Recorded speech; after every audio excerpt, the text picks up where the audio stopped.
Hello everyone, hi, I'm Anna. I'm Developer Relations Specialist here at Manychat. Welcome, it's amazing to see you. It's our first event in Barcelona and our first tech meetup, so we are all slightly nervous, and please forgive us if something goes not too smooth as planned. But we're trying our best. This is our first step towards entering the Spanish IT community. We opened an RD office recently and excited to be here. And today, let me walk you quickly through the agenda. We are having today, I'm sure you all saw that, but we will have 3 talks, each one approximately 20-25 minutes. Each one will be followed by questions and answer section. We will have 2 talks from Manychat speakers. After that, there's going to be a short break so that you will feel energized. And after that, we will have our guest speaker from Semrush company. And after the third talk, we will have some networking and communication time. You can see some links here that you may follow just to be sure that our future events, that you will know about our future events. And also, if you know the sticker sheets, you can try Manychat product like in action by scanning QR code and writing a keyword or starting just by clicking on the button Barcelona Meetup, and you will see how our platform works and what it actually does. But like, if you have any questions about the meetup, the speakers, the program, the company, don't hesitate to come to me or to any of our team members. You can like determine they are wearing Manychat t-shirts. And before we start and before I invite the first speaker, let me invite on the stage our Chief Technical Officer to also say a few words and welcome you. Dmitry Kushnikov, please welcome on stage. Okay. Hi everyone. Yeah, I prepared a speech, but everything that I'd like to talk was just talked by Anna, so it will be less smaller than expected. Thank you everyone who joining us today. I know it's hot on the street, and I hope our conditioning system will help you to feel you comfortable. Yeah, we just moved our development team to the sunny Barcelona, and we thrilled to announce our first meetup. We already did a lot of these events in other cities where we had in our offices, so it's awesome opportunity to meet the developers community here. Today's our focus is in product engineering. It's an approach or more than mindset, how we create products that resonate with users and make the users love your product. And we believe in this in our company, and we develop and teach our engineers to use this approach in creating products. So I expect very interesting topics from the guys from our company, from the Semrush, and I will be happy to discuss this topic with you during the break. So please find anyone from Manychat or me just for discussion. So have a good evening and get a new knowledge. So thank you. Thank you, Dmitry. And we are going to start with our first speaker, just like a few seconds to change the microphones. I hope the laptop won't fall asleep because it tends to. So the first speaker will be talking about the product engineer role, so that we kind of like aligned about what is product engineer in our opinion, how we consider a product engineer in Manychat. And Sasha will share his story about his way of becoming a product engineer and his background and his vision upon that. And as soon as he is ready, we will welcome him on stage.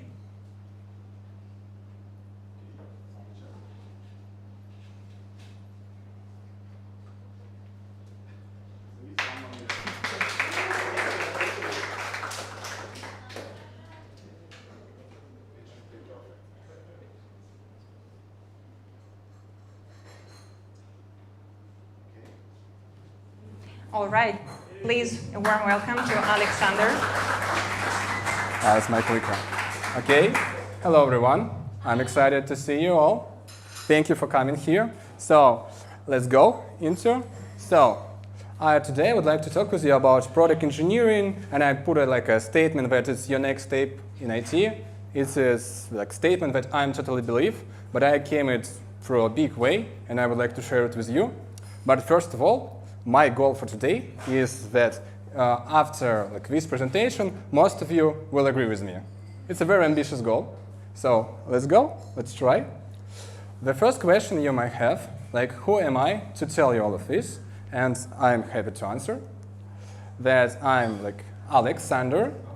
I'm engineering manager right now, but I worked like iOS engineer. I trained myself as Android engineer. I write a front end, backend. I train myself different ways for like 8 years in IT, in small startups, in the big companies. I try to build my own startups. And here I am to tell you about product engineer. And I think the best way to tell you is to tell you a story. Anna gives you a little spoiler. So here will be like my story through I came to product engineering and why I think it's important. With some insights, I will try to be as fast as I can, but it's like 8 years. So thank you for understanding. Let's go. Okay, thank you. So, first of all, I had a dream. My dream was very ambitious. I would like to be the best developer. So, what do I mean by best developer? You know, in Barcelona, football is very popular, and in my childhood, in the yard, we also play it. We have a captains, and captains always choose players, one by one. So I'd like to be the guy who would be chosen first, because I'm a game changer, like this person. So, and I lived with this thought, and I think, what makes a developer best? Is a question I asked myself, and that time the answer was very easy. Technology. Technology makes you best. Frameworks, languages, complex architecture that you build, all that stuff makes you the best developer. Easy answer for me that time. So I lived with this thought, and I built my life through it. So I studied in university. I think some of you tried this also. Maybe it's not the best way, but I tried to learn programming from there. And I tried to build my own startups, to grow, to be an engineer. And I remember like funny stories. For example, we have Android application, and we have a showcase for investor tomorrow. And that day, the Kotlin was released. Kotlin was a new language for Android development. We used Java, and we understood, OK, our application is old. We should, you know what we should do? We should rewrite that day application in the Kotlin. We really tried, and the next day, half of this won't work. But we came to investor and says like, guys, this is innovation. This is written in Kotlin. Yeah, it won't work now, but it's written in Kotlin. No one understood us, but we were very happy. One by one, my startups failed. It happens, but there are a lot of reasons for it. But I felt good. I learned a lot. I tried myself in different roles. I learned new languages. I understood how to send data from backend to frontend, how to build UI, different stuff. So, and to be the best developer, I decided to move forward to like some big company that will teach me how to develop properly with company, like with 100 of developers, 1,000 of people. So I choose a bank. A really, really big bank. Maybe it's not the smartest choice now, but at that time I understood that I should try something new. And I found a lot of new stuff, like meetings, a lot of new roles that I never thought before. Yeah, I think some of you can also understand me during this story. And, but not too much to grow in tech. This wasn't what I expected to feel. And I tried to grow. And happily, I have a team that supports me. So we started to create tasks to grow. technical task. So they were a business, they were trying to do something, and on their other corner were developers who were trying to develop their own stuff, like test, perfect architecture, code generation, all that stuff. We were very happy until one day their project was cancelled. Because business didn't understand what to do it, how to sell it properly, and so on, so decided, let's close it, but this is a perfect architecture. Didn't help. So I have to move forward. I wasn't very happy, but was another project, another in the bank, and that time bank we start to transform to agile, and that time I found two words that were very important for me and still very important for me, and I would like to share it with you. They came from agile for me. So it's my definitions, not from a book, but how I understand it. So the first one is impact. Impact if you did something cool and it brought you amazing results. And the second one is connected, is opportunity. It's your ability to do such an amazing result. And that day I understood that words. I understood at the same time that in the bank I have a problem with that. I was working in the feature team, and for example, one day I was like doing my feature, found a bug, and decided, okay, I should fix it. So I researched and found that it's a bug in the core model, so I dived in to spend 2-3 days to fix, and all worked. I tested, I liked it, I opened pull requests, it was merged, and I was happy until the day of release, where release manager, my manager, core team members came to me and say, guy, what the heck? Why you did that? We have to stop release because of you, because it didn't work like we expected. Don't do it or we will be fired. Not much opportunities there. So I tried to still be a best developer, so to do some progress. I tried to do some pet projects and stuff like that. And I tried in different roles. One day a Golang developer, next day a React developer, and all projects died because we stuck in technology. We were trying to solve some problems that we think they worth to be solved, but mostly we spend days trying to struggle with another technology and their restrictions, and that day ask myself, do we do any progress? I still don't know the answer, but it's like an open question from me at the time. Anyway, I decided that I need to grow, and I decided that my journey in the bank came to ended. So, and I started trying to understand what I want, and my friend choose a company that lets you make an impact if you want it. So, and this is not an advertisement, I choose Manychat. Yeah, it's my colleagues. Okay, so I choose Manychat because they gave me a challenge. They say, hey, can you build iOS application from scratch, total new, like no legacy, any technology, like engineering said me, woohoo, let's do it. So it was a challenge. And I accepted it, and that time all was different. Because we have like a very small team and 6 months to release this application, because we have a conference where we want to amaze our customers to present this application. And small team, it was 3 people. It was me as a US engineer, like amazing backend developer, and one of the best product designers / product managers that I ever had. And the main difference, that story that we're coming, is a long story, sorry. So we're coming is that responsibility was not on the manager. It was on the team, on the whole team. It was super different from a bank, from time in startups, where I don't think about business. This time, we had to answer questions like, who are our clients? We build a mobile application, yeah, we have a web platform, but who gonna use this application? What do they want and why? Good questions, and we should answer it. And how we can make these features fast and with great quality, because we have only half a year, not much, to build a great new application. And I remember a lot of meetings, like we spending like an hour trying to decide, do we really want to do this feature, trying to decompose, like this one is definitely should do, this one like if we have time, somewhere later. So, and these meetings was meaningful.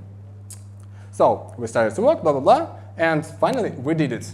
After the half of a year, we came to the point where we have like brand new application with a live chat, with a lot of stuff, like it was like a stack. For a business, for like Manychat, I don't want to dive very deep in the details, and we came to a conference and we presented.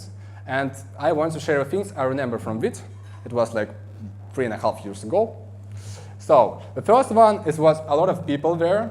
and the joy of a crowd that we tell that we released application. It was super cool. We ran, on the left is our team, on the right is the people who came there. So we ran to watch the metrics. They started to grow. People started to learn. We started doing something. Yeah, of course, there were some crashes, some bugs, and so on, but we were super amazed, super thrilled that day. And the next thing I remember is that this was a conference where our clients, and one of the clients said, hey, man, what you do? I'm like, no, I'm just a US engineer. So he said, whoa! He told me a lot of he really needed this application because he travels. No, the thing I said, he gave me a hand to say thank you for what you're doing. And I really think like that guy from the picture because is it me? Is it I made something? Is I made an impact? And that time, I started to feel like the best developer because I learned a lot, I do a lot of stuff, but I started to make an impact finally. My technical skills connected to some needs and started to develop something new. So, and also one of the points from my life was that after that conference, I came to back home and I meet one of my friends from bank. He also changed his job, and I was super high. Man, we built an application, presented conference, stuff like that. And so, what about your job? Pretty the same. We used to chat, gRPC. For the backend, it's kind of new, but still have some problems. He could have so much excitement, new business, new way to build. New people to communicate, new opportunities, but he was into technology like I was before, and he was not excited at all. And I found this is a different view, and I'm living differently now. After this, was 4 more years, a lot of problem solving. We find opportunities, we build hypotheses. Some of them failed, some of them started to grow, and so on. But the point I'm coming for you that after these stories, after this understanding of the developer, of who is the best developer after my way, I started to think differently, and I started to hire differently.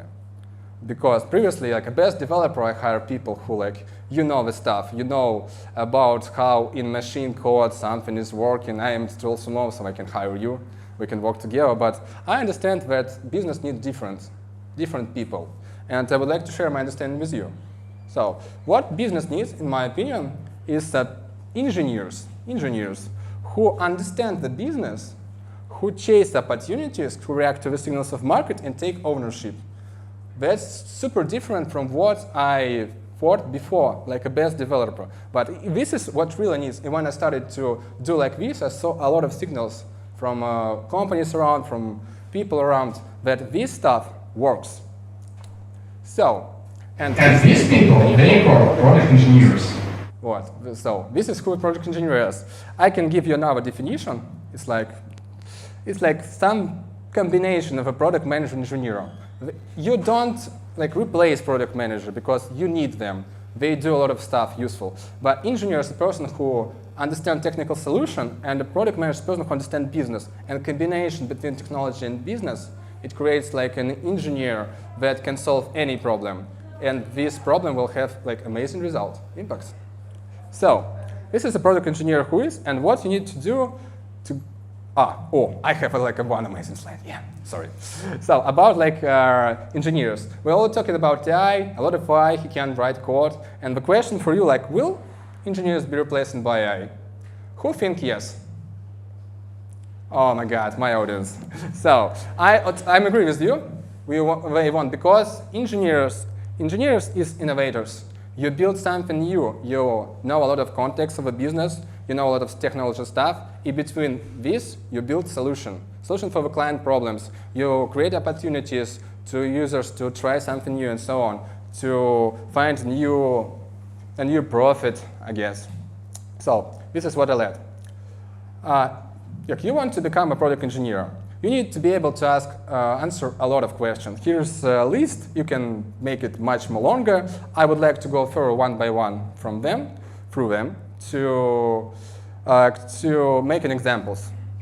So first of all, to be a product engineer, to be a product guy, you need to understand why. Why is a great question, but here's why your company do it. Because not a lot of companies, they build just to make money. They all have some ideas. For example, Apple builds best laptop for work. or the best user mobile experience. Like Manychat builds meaningful connection between clients, between businesses and their clients. Like Glovo help you to eat restaurant food fast, not to cook by yourself. A lot of examples.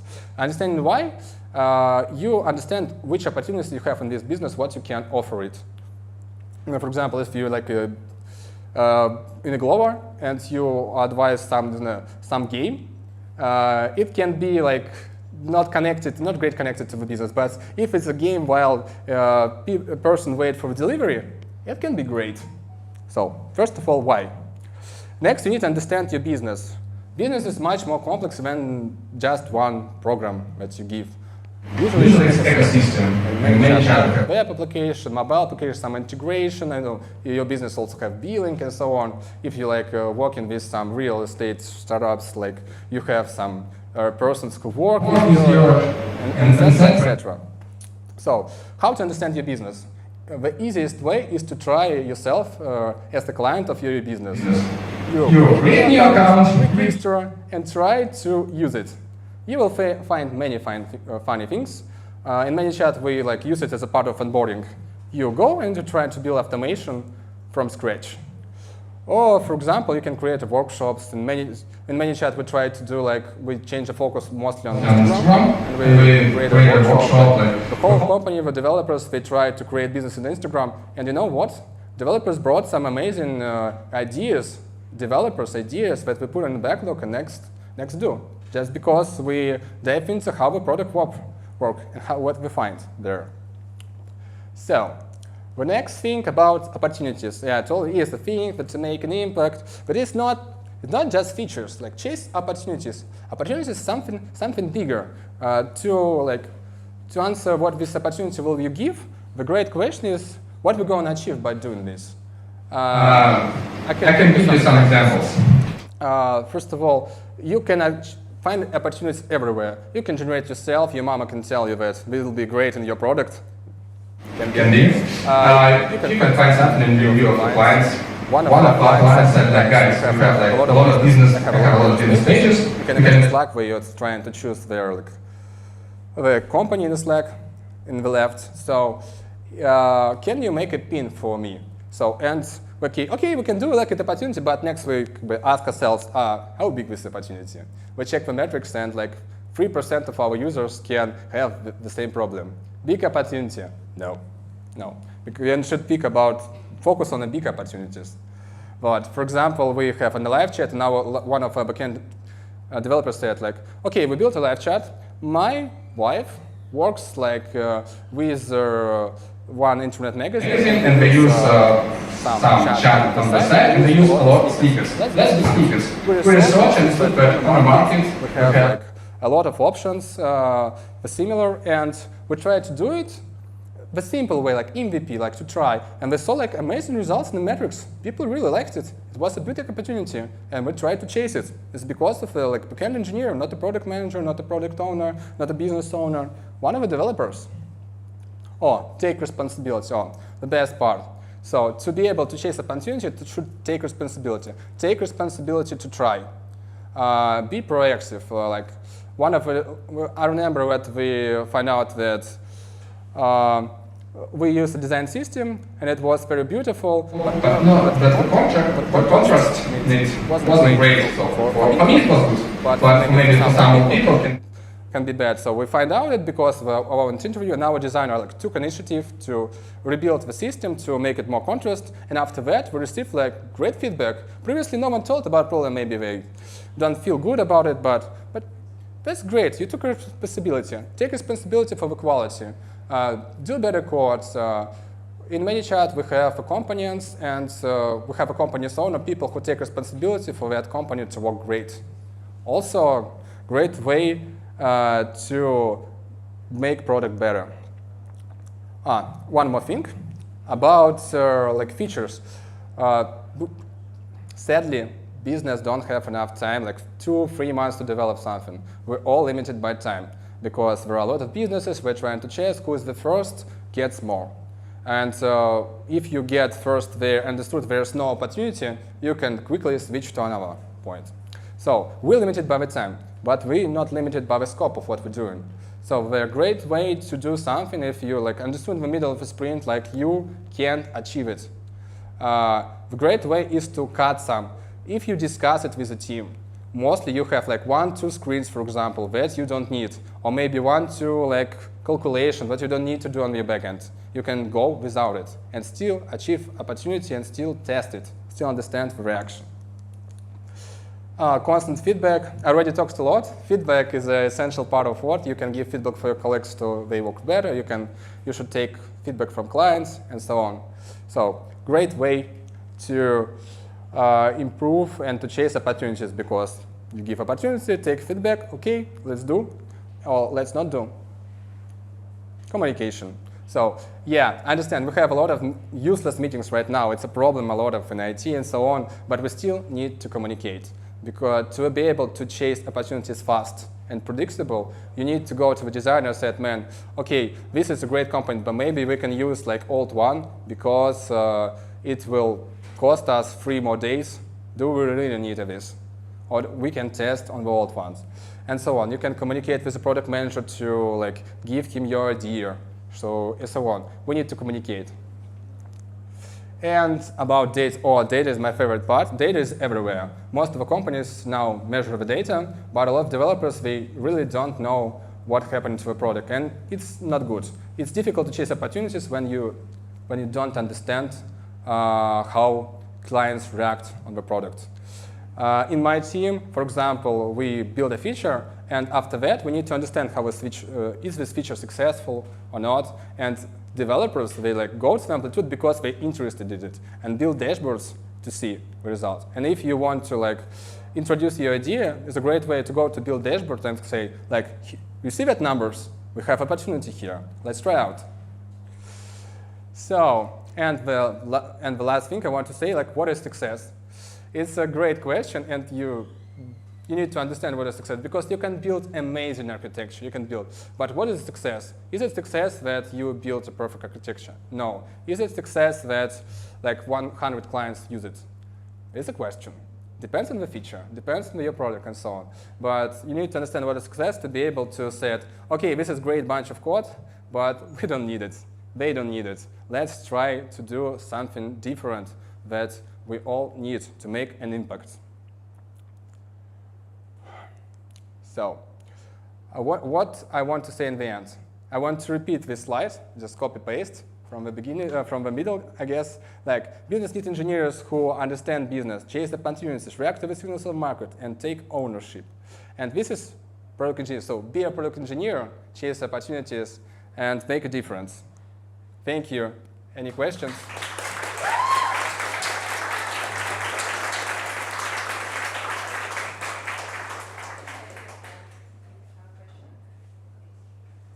If you're too inspired right now, we can talk about it later.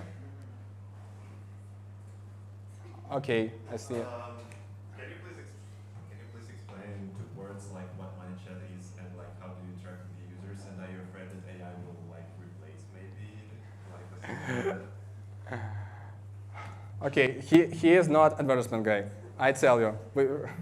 So Manychat do automation. For example, you have Instagram and you have a business there. So go to Manychat, connect to your Instagram page, and next you can like in automatic way put a likes on a reaction of your story. Or for example, you ask people to write in the comments some words, and automation will write him a promo code in the direct message. It's a great way to engage people and so on. So you can build any automation, I give you a tool, and you have a fantasy. So you can build everything there. So it's a very complicated product for engineers and for some of our users also. And because to create impact there, you need to understand the context. Why, how these features work, how work Facebook and Instagram API, and so on. So I don't think I now understand it, and it's very difficult to put the context that we have in it. So that's why I don't think we will replace by AI. Thank you. Okay, let's meet our speaker. Oh my God. Oh my God, this is not paid question. It's So you talked about the innovation, that the engineer should be innovator before all. And I wanted to ask if the innovation should be about both the concept, the product itself and the solution that it gives, and also the features.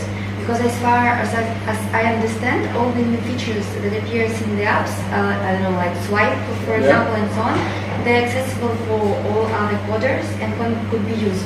So basically, you whether can build an app using already existing elements, technical, whether you can like create a new one. So do you think that the really innovative product should have both innovation in concept and in technical? I can ask, yes.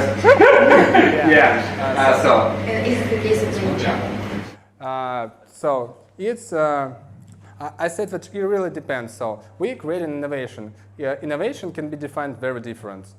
So it can be like a new way to use a product, a new feature, or it can be like a solution to a problem.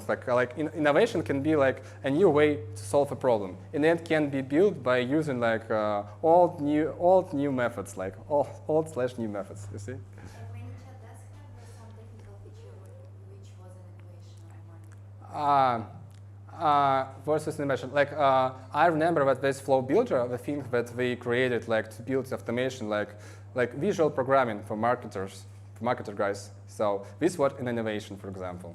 Now we created like chat with AI, so you can explain AI your business, and it will create your automation. Amazing. Thank you for your question.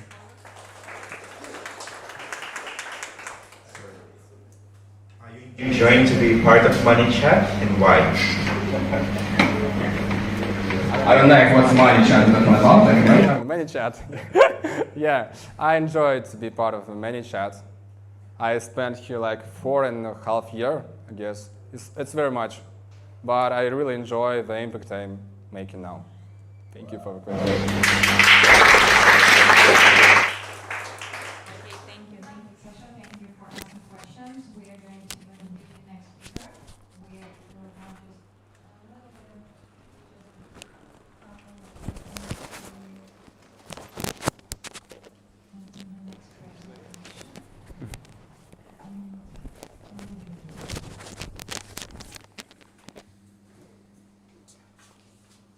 Thank you, man.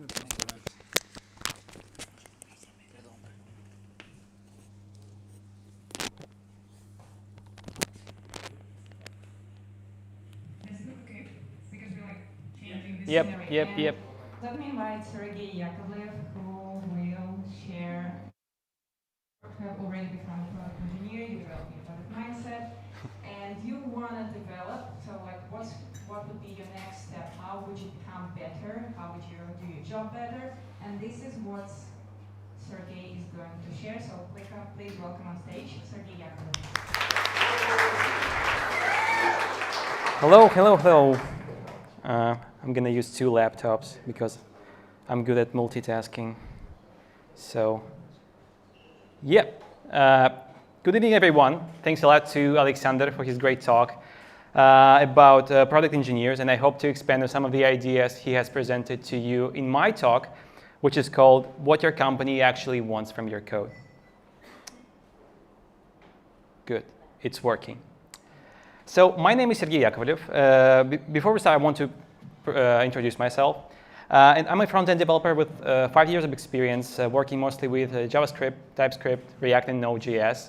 And I had experience working in both product and infrastructure teams, big tech companies, and smaller startups. Previously, I worked at Yandex, building one of the biggest vehicle classifieds in the world. And for the last year, I've been working at Manychat as a front-end developer and product engineer. So to start things off, I want first to zoom out and take a look at the bigger picture of tech industry these days. As you might have heard, many tech companies are experiencing a lot of challenges with the current economic uncertainties. Startups shut down and people get laid off even at big tech companies. While we're still in the middle of the storm, it's essential to receive the support that is such needed for all of us. And it's great to be a part of a company that cares about its employees, not just by words, but by actions too. But companies themselves are experiencing a lot of hard times right now, and shouldn't I mean, shouldn't this support be mutual in some way?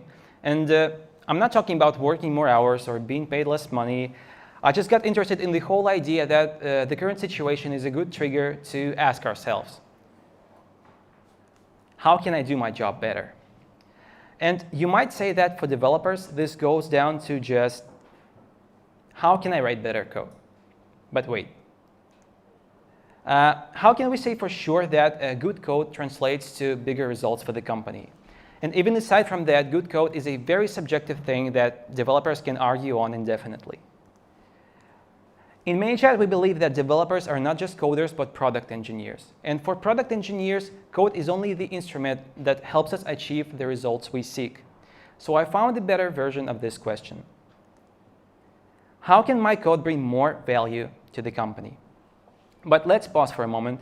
We will come back to that later shortly. Since I'll be talking from a Manychat employee perspective, I want first to let you know why you should care about what will be said later and why our experience can be insightful to you. Manychat is a chat marketing platform, and our mission is to help businesses grow by building meaningful relationships with their customers. We are the most used chat marketing platform, and more than 1 billion conversations are powered by Manychat every year. I mean, that's a lot. And also more than 1 million businesses choose Manychat to grow across more than 190 countries. And I hope these things tell you a short story about us. So coming back to the subject, since we're now talking about the impact on the business, it would be incorrect to make assumptions based on just what developers think.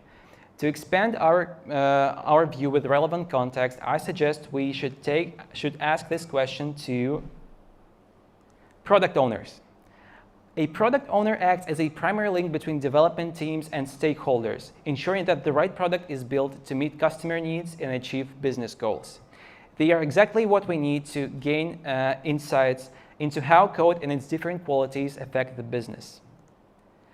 And I conducted interviews with 4 product owners from Manychat, seeking their perspectives on how code can bring more value to the company. I spent 30 minutes with each, discussing their ideal vision. Yeah, hello. Discussing their ideal vision, as well as what their expectations and struggles are. And after processing their answers, I ended up with 3 categories: adding more features, complexity and maintenance, and impact on the future. So let's start with the first category about adding more features. Firstly, all POs said that they expect the code to adapt to the current situation. Sometimes we want to test some hypotheses in a very quick and straightforward way, and sometimes we want to we invest our time in strategic initiatives where we need to ensure the highest possible quality. And both of these scenarios are possible, and these are important for product owners. They also don't like highly coupled code that leads to uncontrollable development time and general extensibility also. The predictability of the development process is very important to them. Lastly, they want new contributions to be somewhat suitable for the whole code base in terms of the chosen approaches and technical decisions, which makes the introduction of new functionality easier in the long term. So it was the first category, and up next, the second category is about complexity and maintenance. POs are really concerned about the complexity of the code we create. Both over-engineered and too straightforward solutions are definite. And they want the complexity to be adequate to the problem we're trying to solve. And expanding that idea to other POs, as you could see, define the right complexity as follows. Code should be as simple as possible, but not hinder long-term project stability. A little bit different perspective here, as you can see. And adding to that, they expect our solutions won't require any resources once the code is shipped to production. That is sometimes needed when we create something too complex or too naive. And lastly, our contributions should affect the project's complexity only in a positive or neutral way, because otherwise it leads to increased maintenance costs. So it was the second category, and the third category is about impact on the future. And that's a bit more ambiguous one than the previous, as you can might guess. So, in the ideal world, we also expect that everything we create right now helps us make things easier in the future. This comes as a side effect of creating well-crafted code that is represented by reusable modules of high quality. Sounds idealistic, really. And also our code base and new contributions to it should allow business to grow and scale, and including not only technical aspects, but also adding more developers to the team. Lastly, we also like us to use various technical innovations that can enhance our features, improve performance, speed up development, and some other magical stuff. So with that, we're finished discussing what product owners at Manychat expect from the code that we create here. And what now? I mean, initially, I planned that my talk would be this exact survey. I mean, expanding every point in depth, because some of these, I mean, most of these are pretty insightful and interesting to me. But as you might have seen, I kind of rushed through them, and I have like 12 minutes left, so yep. And we have just in some way answered the question, in some way, what your company actually wants from your code. And if we want to be brief, the answer is a lot. I mean, they want a lot of things, and many of these things they sound like they're not from the real world we live in. So you might ask, what do we do with this? And here's where the second and more practical part of my talk comes in, and it is what your company actually wants from your code and how you can keep up with their expectations. So I will continue exploring this subject from the standpoint of a product engineer working at Manychat. And my goal for this section will be to outline the practices we use at Manychat to create one of the best products on the market.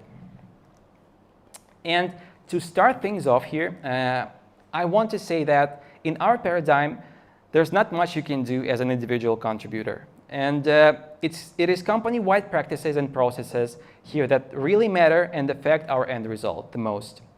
One-man army is a great strategy, but it's not scalable, so it's not for us.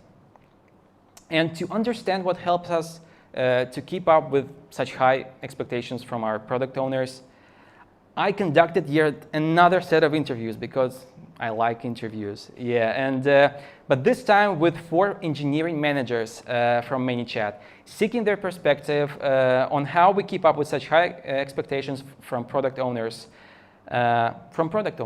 Yep, and I spent 30 minutes with each discussing their ideal vision, some previous struggles, our latest accomplishments, and challenges ahead of us. So these conversations resulted in 4 things that help us achieve bigger results as a company and comply with what our POs expect from us. So we will go over each of these in detail, starting with simpler ones and ending with more complex stuff. So the first thing I'm going to talk about is a role that we call product area lead. In our company structure, product area is a group of several cross-functional teams working on the same product part that we're trying to achieve the same results for the company. And our cross-functional teams usually include 2 front-end developers, 2 back-end developers, and 1 designer. And the product area also has 1 or several product owners working tightly with the teams in the area. And here is where product area leads come in. They are highly skilled front-end and back-end developers that help cross-functional teams and product owners achieve their goals.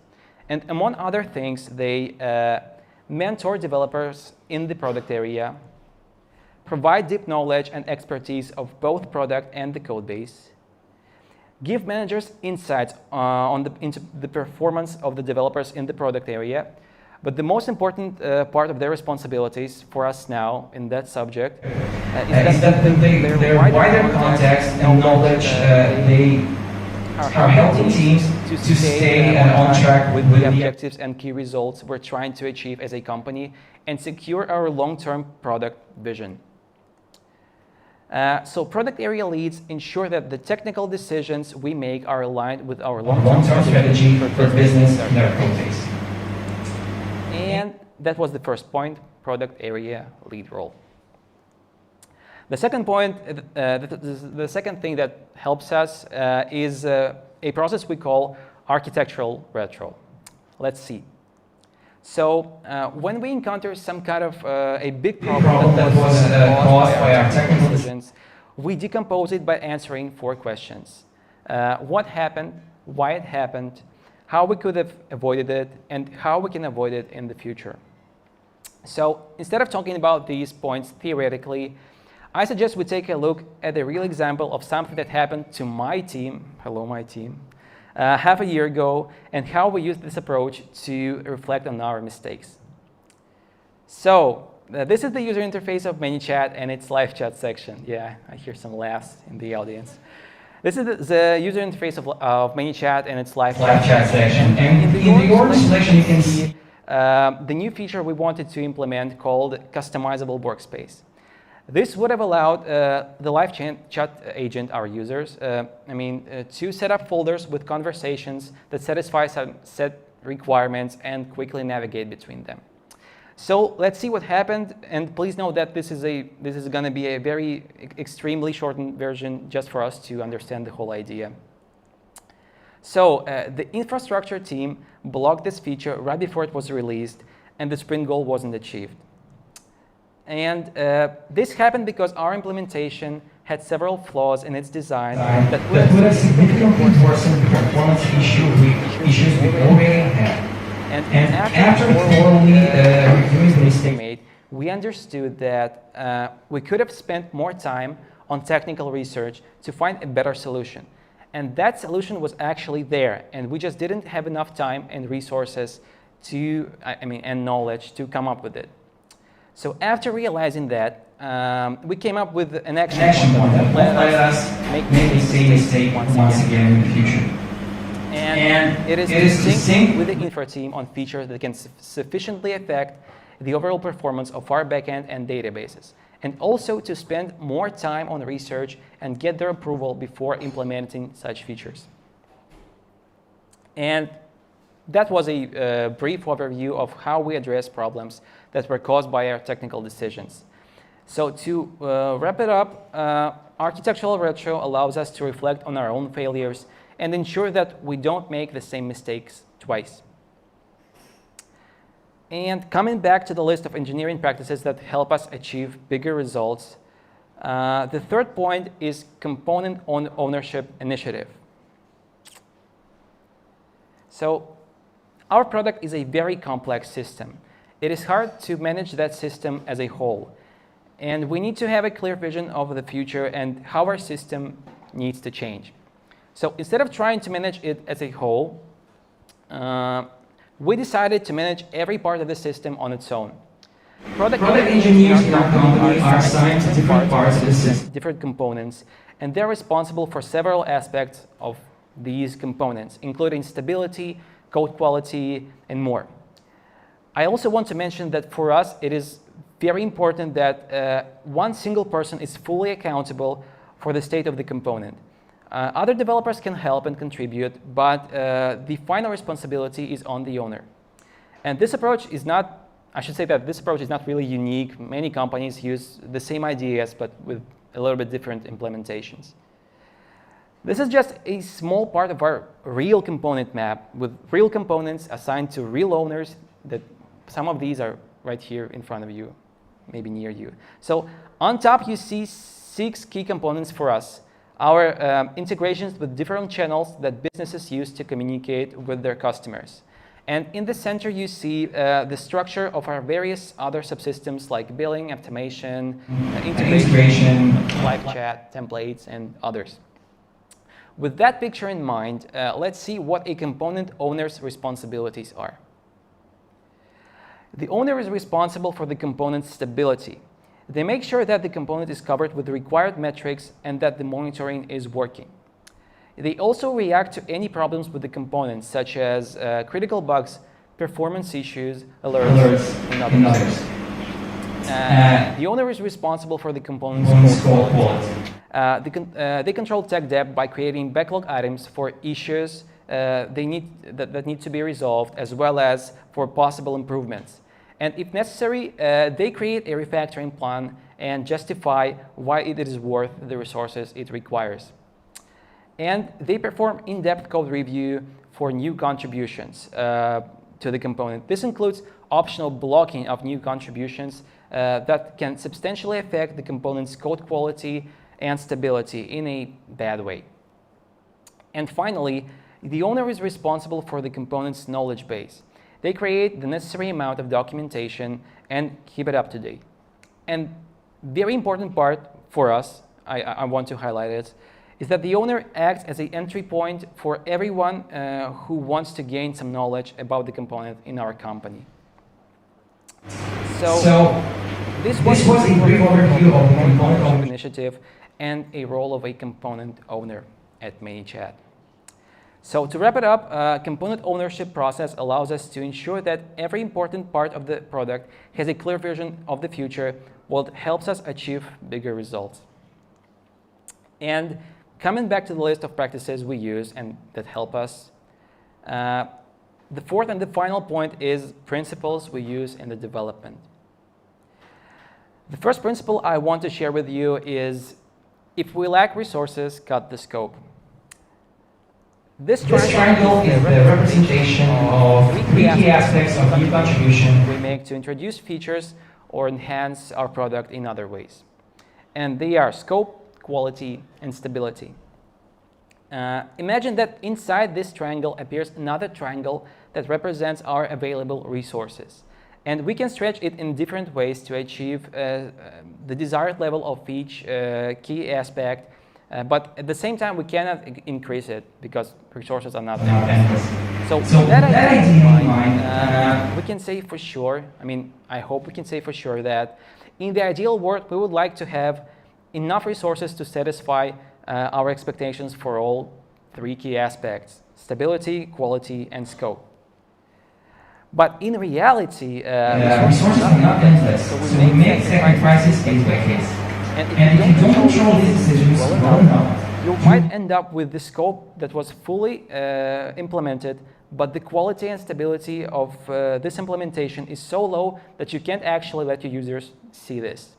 So to avoid that, at Manychat, we are committed to keep the quality and stability of our product at the same high level no matter what. We are only ready to adjust the scope of the things we do, but the high level of quality and stability must remain. And while doing that, we are also looking for situations where the amount of available resources for us is so low that the scope we can afford ourselves to implement is not providing any real value to our users.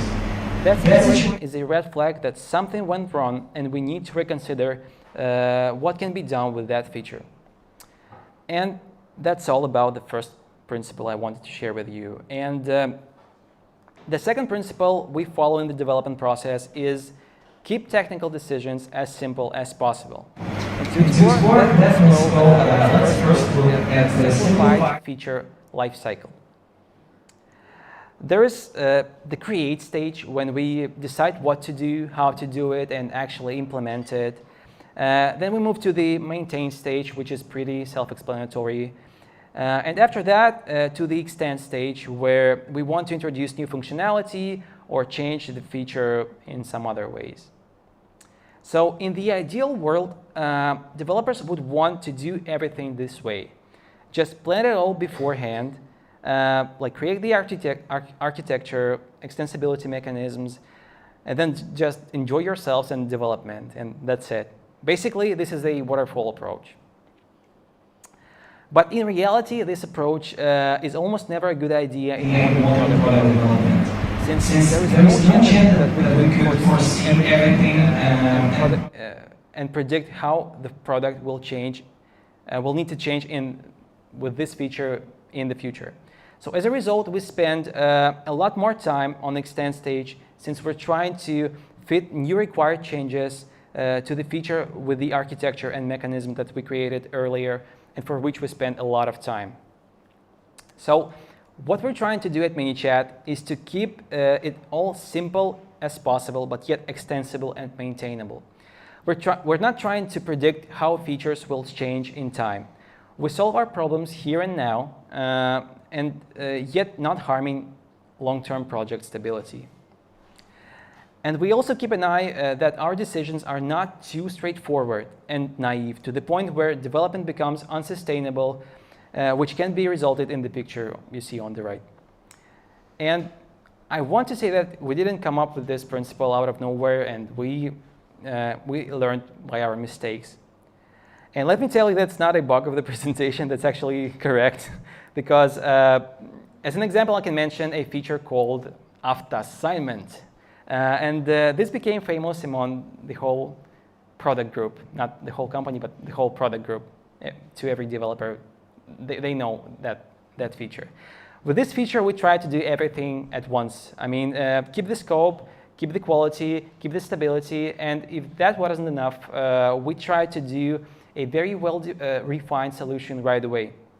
Well, as for results of this mess, I can just mention that the name of this feature became some kind of a stop word for us when we're heading in the wrong way in our development. And sometimes things like this, they just happen.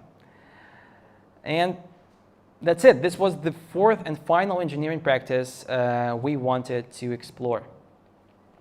And to wrap it up, our engineering practices help us build a product with the right quality and keep up with competitors in the challenging market, bringing value to our users fast.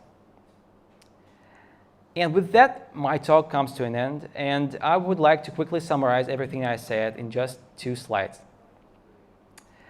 In the first part of my talk, it was dedicated to finding an answer to the question, what your company actually wants from your code. And I interviewed product owners at Manychat and presented you their responses that fell into 3 categories you see on the screen: adding more features, complexity and maintenance, and impact on the future.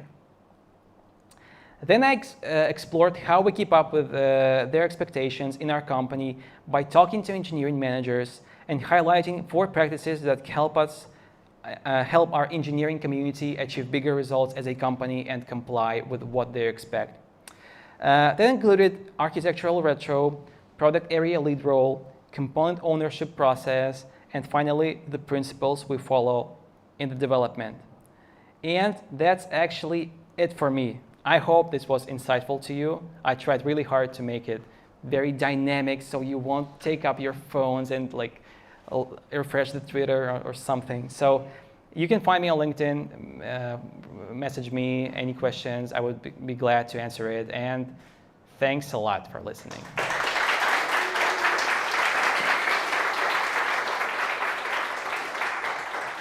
Thank you, Sergey, for this total overview of lots of engineering practices. I'm sure that that's a lot of information.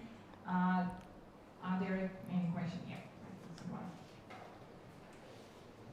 So on the diagram with the triangle. Yep. So how did you came up to cutting the scope, but not other topologies? What was your point? Pros, cons. Why we do that? Well, basically because as an engineering community, as a company, we decided that it's too important for us. We can't sacrifice quality because it leads to we earn less money, we have less customers. Users. And do you enjoy bad quality in products you use? I mentioned Twitter, or I don't know, Twitter. The only thing that comes to my mind, it works really bad. You talked about the quality of the code base. Yeah, you mean the quality of the product? Well, that was the whole idea of my talk, that quality of the code somehow translates to quality of our product and in other ways too. And we can, as Alexander said previously in his talk, we can't just create good architecture and good code, and it won't translate to good product. We just, first things first, and the first thing is our product and what it means to our customers. Is there really any real value to them? That's how we actually earn money. That's how we keep our jobs, and that's important. And only then, that's the first thing. And then trying to make better features, better product. That translates to our intention to write better code. So I think that's connected, and we just decided that we won't sacrifice quality. That's it. Yep. I actually have a question on the same diagram. Oh, good. Produces a lot of questions. So, yeah, based on my experience, like engineers can endlessly invest into like quality, stability, and architecture if you give them like time and budget. And you, as a company, are focusing on a bit market expansion too, in like developing your products and to acquire more users. So if you keep cutting the scope and investing more in stability and quality, how do you still, add features? Like, what is the point of your stability metrics that you actually, like, that you stop at and you say, like, okay, like, no more stability, we just invest more in the scope? I find that this diagram can be really misleading without my words attached to it. So I think the slides could be better. So the idea is that we're not investing in just stability and just quality. We're investing in stability and quality of the features we do. So if we do some feature, I don't know, after assignment comes to mind that I mentioned previously, we cannot sacrifice the quality of the feature. How many bugs do we have? How consistent is this feature? Like, do we have some caches or some queues on our backend? Sometimes some strange thing happens, like 5% of the time, maybe 3% of the time. Are we good with that? So with these decisions about our product, about our features, with these contexts, we are committed to keep quality and stability of the product, the actual product, not about our platform, our monitoring, our stuff. It all starts with the product. I hope I answered your question. No? Yeah, like the quality metrics. So you say like you invest in quality, but do you have like any metrics? So like when we were chatting before, you also said like you have the quality assurance engineers in your team. The quality assurance engineers, like you don't have QA. Yeah, we don't. So what are the quality metrics that you pursue then when you choose out of this triangle? Oof. Tough questions for me today. So the quality, so I will come back to quality of features we create. Basically, there is some ideal world where we create new feature, and in the ideal world, it works perfectly. And sometimes some strange thing can happen, but most of the time, we cannot sacrifice the quality of the feature we create intently. Yes, so on intention. And it's only about that. Yeah, I think I haven't answered your question. I did my best. So we actually don't have any QAs, testers. Yeah, and we test all the things we do ourselves. That puts more pressure. Not more pressure, but more. Responsibility. Yes, that's the word. More responsibility on developers and the team, and we have pretty good quality, I can say. I was impressed with the quality that when I joined Manychat 1 year ago. So, any other questions? Good. Thank you, Sergey. Let's. Now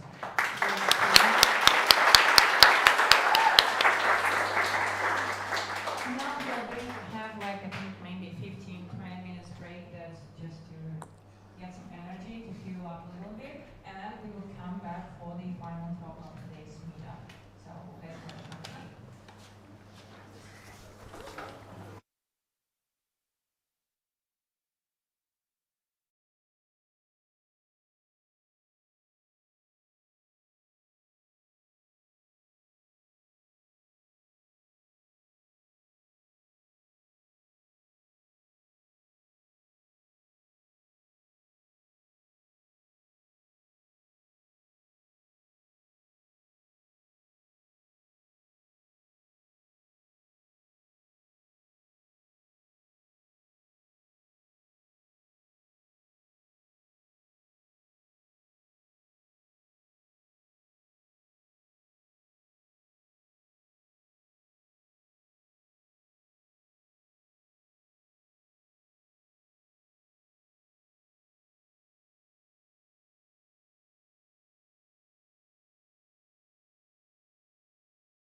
like thousands of people? Or is it a small company of like, how many in Manychat? 150, 100, like 200? Okay, that's quite a big one. Also, different companies have like different team formational principles. What are the people inside your team you are interviewing to? What are their roles? Are there like no QA people as in Manychat? Or are there a lot of QA people as like in some other companies? Is there like a product owner, product manager? Is there like a project manager maybe? A lot of management and necessary people who ask a lot of questions, like tell me why stuff and everything. So, but company business type can also be different. So we are like tend to work in companies that are usually like pure software companies, right? So they can only do business based on like producing software. But that might be also like an industrial company, some plant that has an in-house development there, so they want to automate some of the process, and they have a like IT division inside. So it also matters because like you will not be probably a key division in this company. So you would be supporting the main business of that company. So that's why it matters. The company might be doing implementation projects. That's something that I would talk about later. And it might also be an outsource agency. Ooh. So I don't know if any of you could work in an outsource or like outstaffing. Yeah, I see people nodding. And one of the key factors, like in my experience, like is the company public? Have you gone to IPO? Because publicity brings a lot of audits, brings a lot of restrictions, legal restrictions that like engineers don't want to know nothing about. But if you go to such a company, you will probably broaden your mind a bit about it. So today I will like speak of my experience, and as I mentioned, I worked a lot in implementation projects, but later I switched to product-based companies. So that's a kind of choice I'm going to discuss with you, because it's big parts of the market, right? When you're like looking for a job. So what's the difference? And what exactly those things are? Well, you might have an understanding what a product company is, because like the guy's been talking to a lot of product engineers and their company too. So implementation projects are actually something quite different.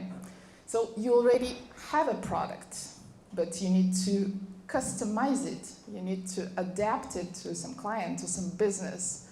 So you probably have like an out-of-the-box product that has some basic functionality. And all you want to do is like make an upgrade or add some features. Why would you do that? Well, later on that.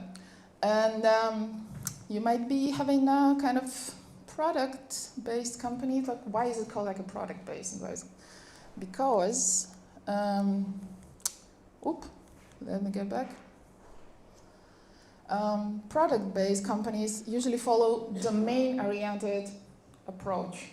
So you have some area in business that we usually call a domain that you want to cover with your product. You want to automate some kind of process inside some company, or like to help your users do some of their manual process better. So that's what product-based companies usually do. So they take some domain, some area that they want to, say, improve, make easier for people to interact with, and they place a product there. So that's where product placement also coming from, right? So more on implementation projects and why they are so unique. You already have a product, and your company wants to make some kind of business out of that. They want to sell it so that you can have your salary, so that you can have your job too. And that makes a company go for having a contract with some clients. So they go to the clients and they pitch it. They say, we have some cool product. You can take a look at this. So, but we can make it up to you. We can make it like the best way it would apply to your own business. That would be like business-to-business projects, business-to-business company contracts. And since it's a contract, it has a fixed scope.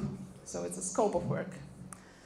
And it is basically like listed on paper. And if you're an engineer working on such a project, you would have a list of features that you already know you would be doing in certain amount of time, because it would also have some timelines or deadlines, as they usually say, because they are frightening. And we expect from an engineer working on an implementation project is to be able to estimate how much it would cost for a client to buy this product from a company. And this really matters. So when we talk about estimations, all the engineers like, why do you need it like to be so precise? I mean, like 2 weeks, 2 months more, who cares, right? But this is where it really matters on such projects, because it impacts business. If you have it later, your company will lose money. If you have it earlier, they will probably get some more, but that's negotiable. So that's why it's very important for engineers to be able to estimate a project ahead before it even started. That requires also a deep technical knowledge of a product that the company is selling and is trying to customize for a client. So to add some features, you must know how things are already working, right? Because otherwise you don't know how much it costs. You're not able to estimate and the company is not able to sign a contract.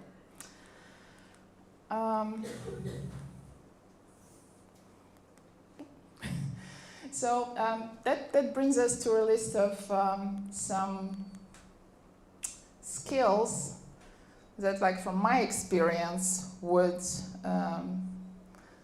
be required and will also get improved if you're working on an implementation project. So your communication skill will grow like extremely, because you will have to be a part of a lot of negotiations, of a lot of discussions, a lot of estimations. It might probably be your favorite waterfall project, you know, that when everything is done beforehand, and in 2 years you come back to estimations, like re-estimate the project, you have a new price, everything like is very fucked up.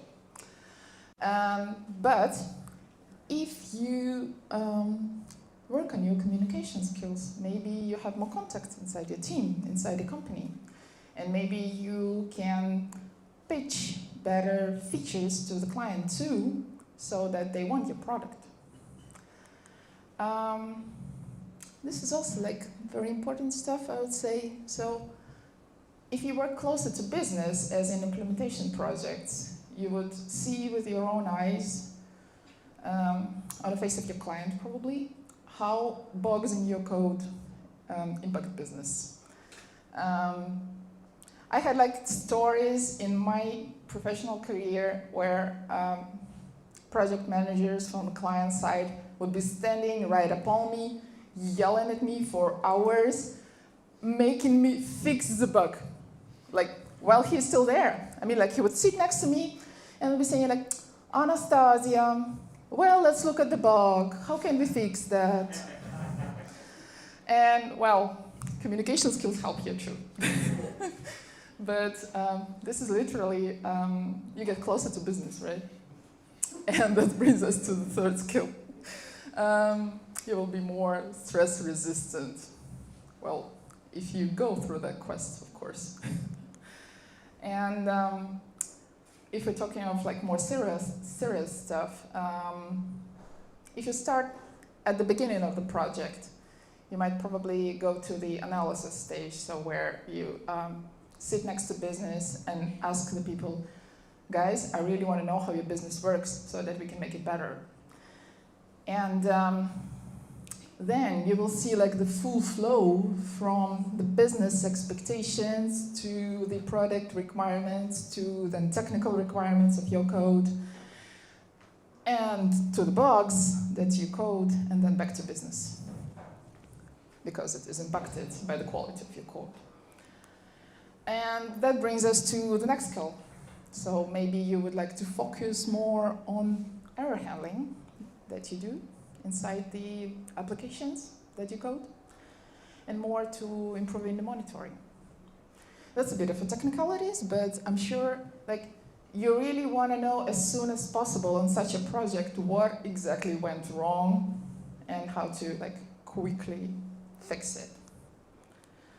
I would also mention that, from my experience, no experiments with technical stack. So like nothing. You want to bring some new framework, you want to try some new library. Well, maybe, but if you're doing it very quickly and nobody notices that. Otherwise, if you say like, there is that new version of Spring or something is coming out and like we really want to try it just for fun. Well, Spring for fun, it's not a good example, but anyways. That means that the timelines will get longer, that the deadline would be missed. That's not what you want in such a project, no.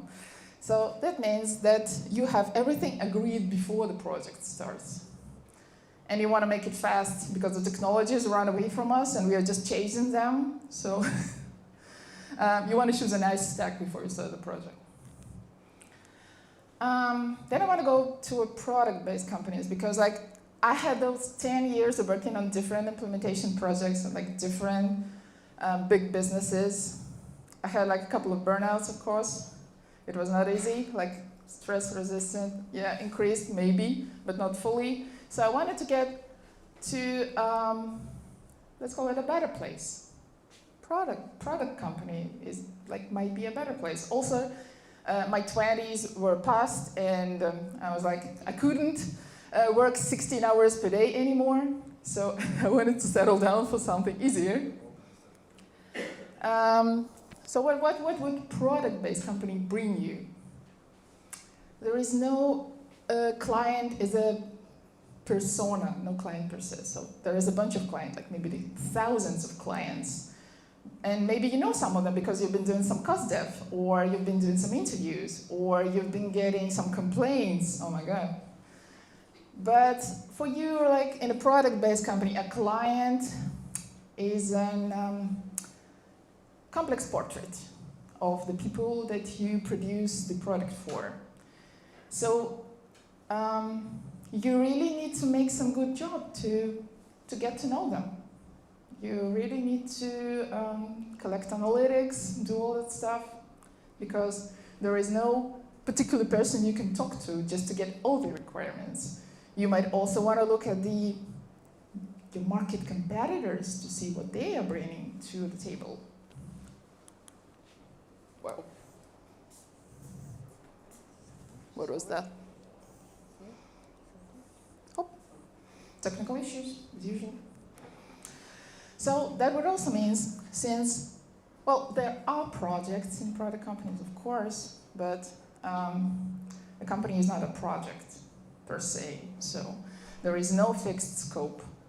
You just keep investigating the market, you keep producing new requirements, new features. It's just an ongoing process. There is no end for that, like a never-ending story, hopefully, for every business. And that also means, like, since we have no client and no contract, that might also mean we don't have any external timelines. You might think it's good, but let me tell you something. If your colleague is like pushing you to deliver something faster, that might be even worse because you don't want to make them feel bad about your common job. So there are still internal timelines that you need to comply with. So like there is no waterfall kind of stuff, like no rollout to production of like a huge feature. There's no post-production support with your client too, where you're like made to be fixing bugs very quickly. You are still made to be fixing bugs very quickly, but because of a different reason, because you want to make your product better. So that actually brings us to my personal list of skills and say like expectations from product engineers. Like I have 5 teams in 2 of my departments that I work with, like a lot of engineers. And I have like my own picture of a person who is supposed to be working at Semrush, because we have like very high expectations, very high requirements to the people that work in our company. So like high self-awareness. Guy's been talking a lot of responsibility and like taking ownership. That's more or less the same thing. I fully agree with that. So you want to have people in your team, and as an engineer, you want to work beside those people who are responsible for their job, who understand why they're working in that team, why they are working in that company, and why they want to make the product better. So the next one is agility. That comes like maybe from agile mindset too, and experimental view. So why experimental? Since you're like trying to conquer the market, you want to sell your product, right? You want to like make more money on that. And since you don't have that particular client, you might probably never know which feature hits and which fails. So your product owner, or like your product manager, or whoever works with the team, they might say, let's try something. Let's do an A/B test, ABC test, like as many groups of users as you may want. Yeah, I see you know what I'm talking about, right? And that's a kind of mindset thing, and I'll explain that. Because I've been working with engineers who really want to invest in like features. They say, I want to make that architecture and that feature live forever in that product. I want to make it as good as possible. I want to make it the best. Like no bugs, nothing. And like you launch an experiment for like 2 weeks, 2 months, and then you say like, we're all back. It failed, or it won, but it was just an experiment. So we want to like develop a complete, more complex feature based on that, on the analytics that we got, on the feedback that we got from the users. And then as a team, you have to like remove it, roll back, like clear the code, like destroy your own code. Sounds fascinating, no? So you have to be ready for that kind of thing if you work in a product company. That's what I expect from people. Also, unlike implementation stuff, I expect a lot of constant technical development. I expect people to know what's new in technology. I expect them to adopt that, to bring it into the team, into the company, into the product, and to be able to evaluate it. Like, you want to have that framework, okay, but like, tell me why it will be helpful for your like product. Why will it be better than the existing stack? Of course, we really want our product to be brand new, very like user-friendly and everything. That's why we want to have a lot of new technologies. But just chasing new libraries is also not the best thing to invest, right? That's the thing I rarely find understanding about. But in a product company, I expect engineers to get to know just a little bit about analytics that brings us knowledge about our users, about marketing. We have like a lot of marketers that help us promote our products, that help us like work with our users too. And I expect people to understand, like the engineers, to understand a little bit about it. Because that's the thing that brings the impact from the user back to the product. That's the boring stuff. I see I'm losing you, so let's switch. I also expect, like, again, deep understanding of product itself, but not only a product, of the domain, and that includes the competitors in the market. I have engineers in my teams who, during like the grooming meetings, they say, like, I see, my dear product owner, you want to implement that feature, and I saw that, like, in the other products of our competitor, they made it that way, so maybe we should try another way just to make a difference as an experiment, right? And that's the most valuable kind of suggestion. So that means that an engineer like is deeply involved into the product's life. That means that they do not blindly follow the user stories, the requirements that the product owner brings them. So that means they really want to support their product. They really want to make it better. And that means they want to make more features, that they would make better features. But since I mentioned the experiments, that would bring us like to the technical level, to the feature toggling. And feature toggling is something that saved a lot of our nerves lately, that we've been rolling on big features. And when it like doesn't hit well from the beginning, you just want to switch it off. You don't want to do any kind of like long deployments or like backwards migrations. That is something nobody is ready, like ever ready for. So like when you're doing like some big migration of data, you rarely prepare like a backup that would bring you instantly to the state before that. So you usually rely that things will just go smoothly. Like, good luck. No. So feature toggling actually saves a lot of time, I would say. And that's extremely valuable, especially in product companies. And I started from banality, and when I enter something banal, that's the reflection. And I mean like self-reflection, team reflection, and like what we as a team, what I as an engineer, what I as an engineering manager, what can I do better? What do I not want to do again to spend my weekends like trying to fix the stuff that we already made? And what technically can we do better? Like when we start working on a new product or a new feature, can we not fail with the same architectural approach that we used a year ago in another product? Can we learn something from it? That's why I usually force people to do like lessons learned notes.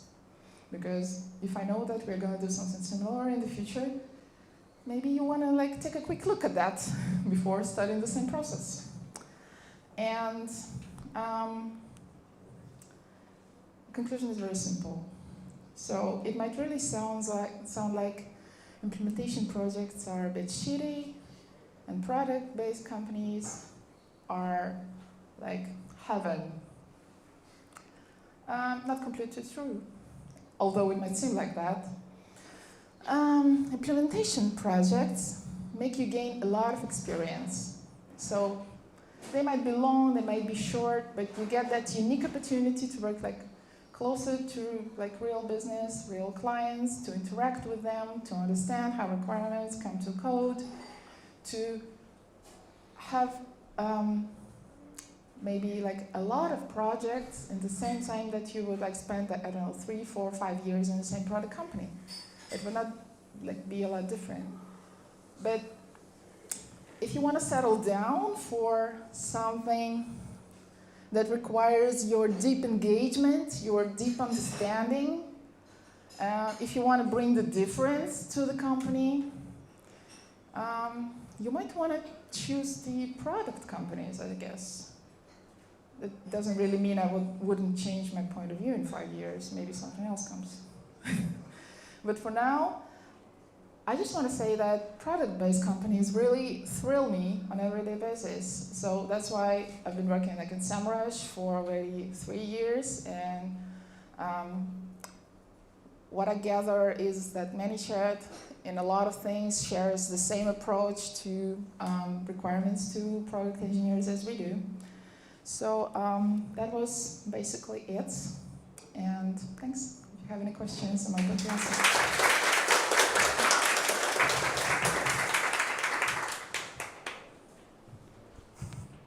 Thank you so much, Anastasia, for sharing and for this great overview and the differences and lots of things to think about. Are there any questions? Well, maybe a lot of things to think of. Well, we have no question. Let me come up to you. I'll be quick.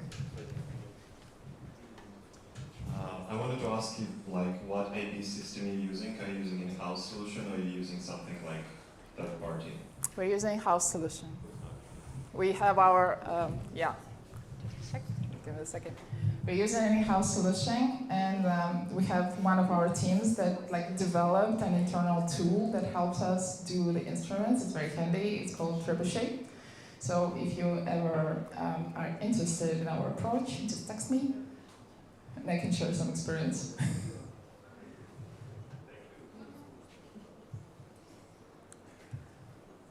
Since I see everyone is tired, I just want to say thank you again. Oh! Yeah. One more question. Interesting question. You know that usually developers choose to switch from the project style companies to product companies, but probably in your experience you meet some people who decided to get back to the project style companies from the product.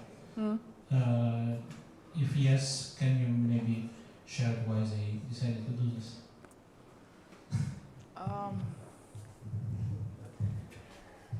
You got me puzzled a bit. I don't know any people of that kind yet, but I might imagine that it might happen to people having middle-age crisis.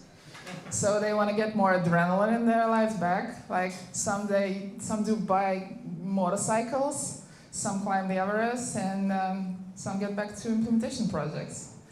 Because they also evolve. Like, I really believe the implementation projects I used to work at 10 years ago are completely not the same. So I'm still in touch with a lot of my colleagues from former companies, and they keep telling me that things get different. I don't fully believe, but maybe.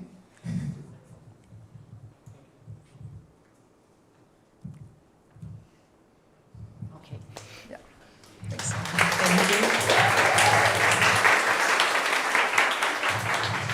Well, I think we are over with official part. I want to take a moment to appreciate our speakers today. Let's again thank Alexander, Sergey, and Anastasia for their talks.